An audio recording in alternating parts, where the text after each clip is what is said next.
Барыңарга салам алейкум достор. Срочно кайрылууга туура келди. Бүгүн интернетти эртең менен ачсам эле чубак ажы дүйнө салды дейт. Ушундай жаман болуп калдым. Ушундай маягым билейин дедим да. 45 жашында дүйнө салды. Канча 100 миң деген кишинин атасы болчу, 100 миң деген кишинин агайы болчу, 100 миң деген кишинин досу болчу. Мунун да кадырына жетпей, атайын нервине тийип, шыпыргыны кандай коебуз, тик коебузбу, мындай коебузбу деп нервин жедик мында. Мунун ниети жакшы киши болчу, Кыргызстан кандай оңолуп кетет деген эле киши болчу. Оңолуп кетсе мындай элдин баары уур эмес, мындай көрө албаган киши болбосо, ич тар киши болбосо деп ушинтип айтчу да. Мен көп жолу бул киши менен баняга баргам, 1-2 жолу баняга бардык. 3-4 жолу мындай дастарканда отурдук мындай. Анан ниети жакшы киши болчу. Байкуш жалко, чын жүрөктөн жалко. Мен деле мындай Кудай деген кишимин. Абдулла Шейх деген 2016 жылы өлгөндө 10 миң киши барып койгонбуз. 10 миң киши. Ошондо мен 40 күн депрессияга киргем. 40 күн ыйлагам Абдулла Шейх өлгөндө. 40 күн. Мисалы, өзүм прокурорский болуп туруп, мисалы, балыкчыда иштечүмүн. Рызбек аваны атып кетти дегенде 3 күн ыйлагам. Не от того, что он бандит или прокурорский, просто адилеттүүлүгү өлдү, эми кашасы чыгат дегем да. Анткени булар көпкөн эменин баарын столдун үстүнө кармап турчу да. Анан чубак ажы жаткан жер жайлуу болсун, топурагы торку болсун.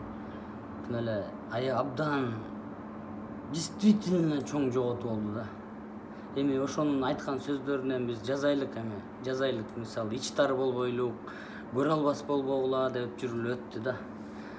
Ошондой болбойлук. Анан кайрылганга да туура келип атат достор. Азыр эми өкмөтүнөн дагы Элмирбек айткандай өкмөтүнөн да пайда жок, президентинен да пайда жок, жогорку кеңешинен да бүт баарынан пайда жок болуп калды. Губернаторунан да пайда жок, бүт баарынан пайда жок болуп калды да. Азыр эми самоизоляцияга киргиле өзүңөр. Мындай самоизоляцияга кирип бул оору аябай жаман экен. Мен келинчегим ооруп, капельница уже канча күндөн бери капельница алып атабыз. Эле эми өзүнө келип атат, Тым эле жаман оору экен. Бат эле өтүп кетчү экен да адамчы. Кудай сактады. Кризистен чыктык биз дагы. Анан көлдөн Караколдо уже беспредел дейт, орун жок дейт. Баканбайда, Түптө, Балыкчыда бүт жерде болуп атат да. Анан бая күнү Асөл Молдокматова Камчы Көлбаевка кайрылбадыбы? Ысык-көл дегенде жазап берип койду да. Рахмат да бир чети. Ага дагы бир негативдер жазып атат. Азыр эми мышык акпы, карабы, ким болсун, чычкан алса болду дейт. Самый главный элге жардам берсе болду. Азырчы эч кимисинен пайда жок болуп калды. Эч кимисинен. Ошол эле Камчабага эле айтып коет элем мага, өзүбүздүн эле көлдүктөр, өзүбүздүн Караколдук, Түптүк, мисалы, Сыймык деп постоянно чоң казаттын эмелери, мүчөлөрү бүт баары чалып атат да. Больницанын баары нечеловеческие условия дейт, ысык көлдө бүт баарында нечеловеческие условия дейт. Камчаба деп эле кайрылайын, эми көлдүктүн мен дагы бүт куртойлорго айтып коюңузчу, колунан келчү, мындай щедрый адамдарга айтып коюңузчу. Ошо каждый больницаны жазасынчы. Мечит сала берип, мына биринчи алымыбыздан ажырап атабыз, мечит сала берип. Көрсө инфекционный больницалар салыныш керек экен да. Каждый районго инфекционный больница салдыртып бериңизчи. Айтып коюңузчу, крутой берешендер толтура коюп, бүт сизди угат, мен билем да, баарыбыз эл билебиз. Анан бир эле чолпонтаны жазап койбой, сиз элдик кишисиз. Бүт Кыргызстандын больницасын заттыртып бериңизчи. Бүт Кыргызстандын куртойлорун айтып коюңузчу. Больницаларын оңдогула деп. 5 секунд оңдоп коюшат. Эртең эле оңдоп коюшат. Азыр ким жардам берсе ошону ала береличи. Анан, мен Матраимовду знать не знаю, Азаттыктан көп билбейм, муну уже тажаттыңар мени. Мен андан көп билбейм. Ошону эле айтып атам. мен деле Райымы жардам береби, кимиси жардам берсе алып тургула азыр, кимиси жардам бербесин, Көлбаев жардам береби. Азыр Владимир Владимировичтен жардам сурашыбыз керек эле, бирок отношения анча эмес экен. Владимир Владимирович Путинден жардам сурасак болмок. Италияга деле Владимир Владимирович бир МЧС 15 самолет жиберип, канча кишини аман сактап калды, полевой госпитальдар жасап. Азыр бизге деле ушинтип койсо абдан жакшы болмок. Биз Италиядан жакынбыз да орустарга. Бизге деле ушинтип койсо болмок. Андан деле суранабыз керек болсочу.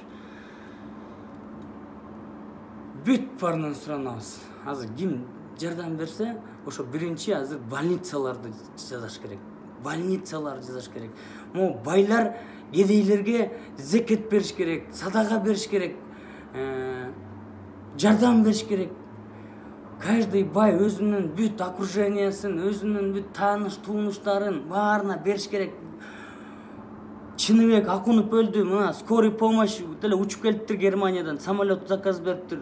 Ага, не успел, бүт мен Кудаймын менен жакшымын деген чубак ажуу сөйлөп атат, баары өлүп атат, бүт өлүп атат. Азыр президент өзү керек болсо азыр Кудайдын колунда эле калды. Эми бүт шалаакылык менен болду, ушу Абылгазиевдин шалаакылыгы менен болду ушунун баары. Космос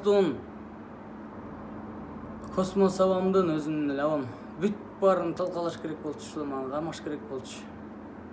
Бүт бар шалаакылыктан ушул хаоска келип калдык, достор. Азыр ким жардам берсе алгыла. Ким жардам берсе алгыла. Ким жардам берсе алыш керек. Аны мындай харам менен, парам менен бирдеме дей бербей. Айтпадым беле, бул пандемия азыр Италия чыпык болуп калып жүрбөсүн бизге. Мына коронавирус жок, мунун баары бүт шутка деп атып, международный аферизм деп атып, мына ишенбей атып, бүт баарыбыз. Оорубай элемин деген киши көргөн жокмун, достор. Оорубай элемин деген киши көргөн жокмун. Оорубай элемин деген бүт ооруп атат. Мен туугандарым бүт ооруп атат, бүт ооруп атат. Сестренкам, братишкам, мамам, папам жакшы. Мен бүт баарыбыз ооруп чыктык мына. Чыктык, Кудайым буйрса деп коюнчу ушу. Ооруп чыгып атабыз баарыбыз. Бул опасно экен да. Анан достор, бир туралык могу чоң казатты жамандап дагы, монтип да эметип атышат. Өзүңөрдүн, каждыйыңардын өзүңөрдүн партияңар бар, ошолорду карагылачы. Ошо мекенчилди крутой кылгыла. Мындай кереги жок чоң казатка, андай беспокойтсутпай койгулачы. Мен силерге жооп бергенде алым да жок. Нет, и не надо, это истинага туура келбейт.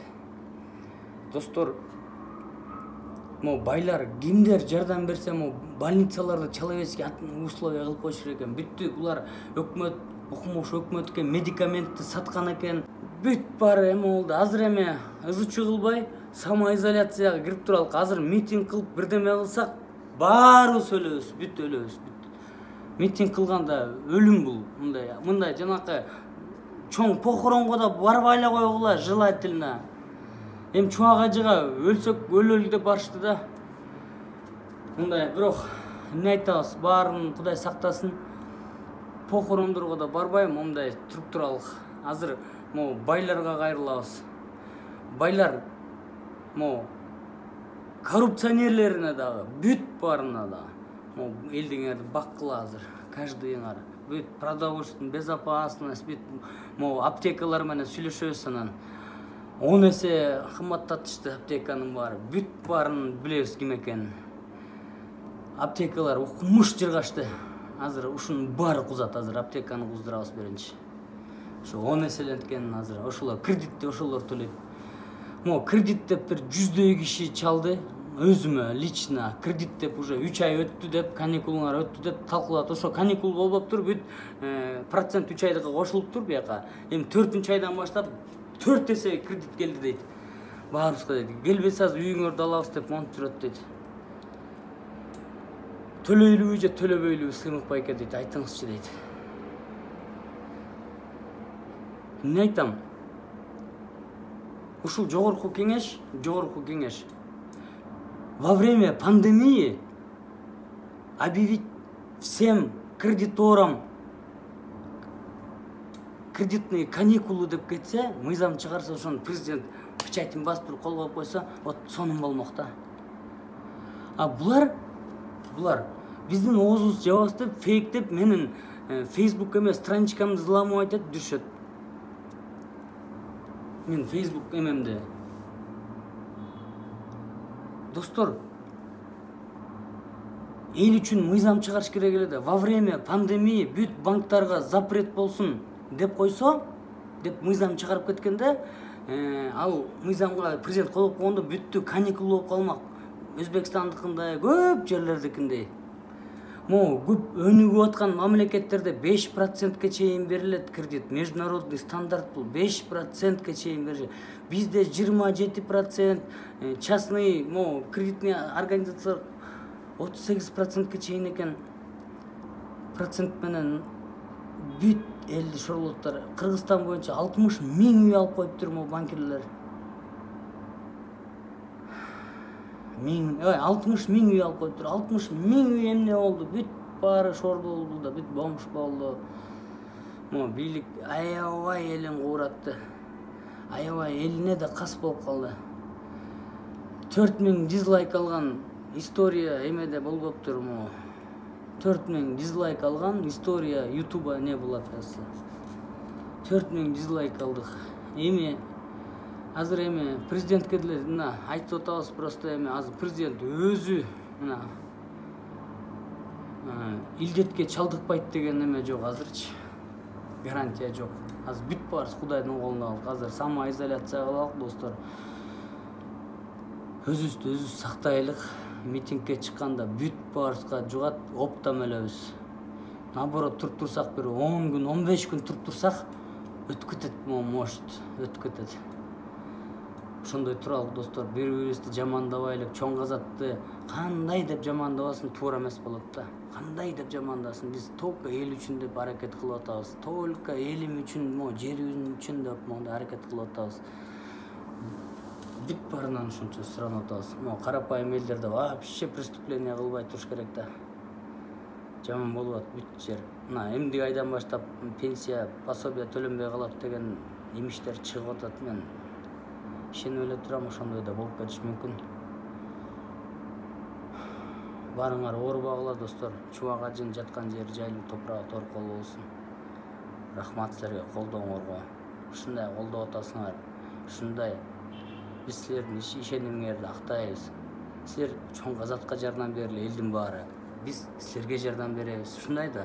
Мисалы, каждый райондон чоң казат ачкыла, каждый райондон ошол жерден шайланып алып келгиле бияка. Отуруп, чоң бир уюм бололу да. Элди эл эле ойлобосо, эч ким ойлобойт. Петр Первый тирилип келбейт, Ли Куан Ю тирилип келбейт. Обама келип, кайра келип, бизге оңдоп бербейт. Ушундай да, достор. Өзүбүз оңдойлук. Бүт хаоска киргизди Атамбаевдин бүт кадрлары бизди хаоска тыгып салышты. Атамбаевдин кадрлары 100% хаоска тыгышты да. Ушу болмок да. Ушу адилеттүүлүк жок мамлекетте ушу болот. Элдин үнүн укпаган президенттерге 4000 дизлайк алат. Сооронбай Шариповичке деле кайрылабыз. Дагы эле кеч эмес. Элдин таламын талашыңыз. Элдин тарамына туруңуз. Ошол баарыбызды ошого эле чакырам. Ошол мындай ынтымактуу болуп көрүнгөн партиялардын эмесин эметип алып, чоң казатты жамандай элбайсыздар. Бул элдик кыймыл. Эл чечет биякта. Мисалы, менин артыма Facebook эле турган жок, партиясы деле турат, коому деле турат, бүт баары турат. Эл турат, самый главный. Эл ызылдагандан кийин силер мен дагы эмеге чакырбай калды. Чакырса деле барбайм, мен ооруп атам, коронавирус болуп, өзүм ооруп өлгөн жатам. Действительно айтайын. Бир сооп калам, бир күн кайра жатып калам, ушундай да. Бул оору баарына жугат экен. Ошол оордон аман чыгалык, самый главный. Интригаларга кирбейлик, бул саясатчылардын эмесине кирбейлик. Биз элдик коомбуз. Биз мындай эркекче эле, элче эле сүйлөшөбүз мындай.